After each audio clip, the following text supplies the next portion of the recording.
ማን ነው እስቲ መጥፋትሽ አሳስቦት የሚደውልልሽ? ማን ነው ጤንነትሽ የሚያስጨንቀው? ደህንነትሽ የሚያሳስበው? ሰላምህ ግድ የሚሰጠው ሰው ማን ነው? እስቲ ማን ነው ያንተ ህመም የሚያመው?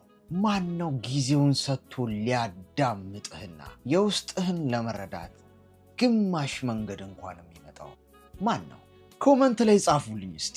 ማን ነው ፈላጊያችሁ? ማን ነው በጨለማ ውስጥ የእናንተ ጉዳይ ግድ ብሎት ባትሪ ይዞ እናንተን ለመፈለግ የሚወጣው ማን ነው? አይገርምም? ማንም የለም።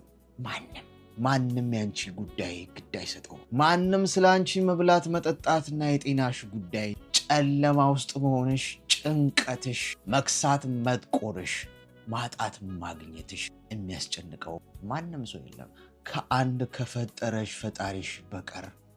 ማንም እስከ መጨረሻው ድረስ አይጠብቅሽም። ማንም ሰው ምንም አይነት ሁኔታ ውስጥ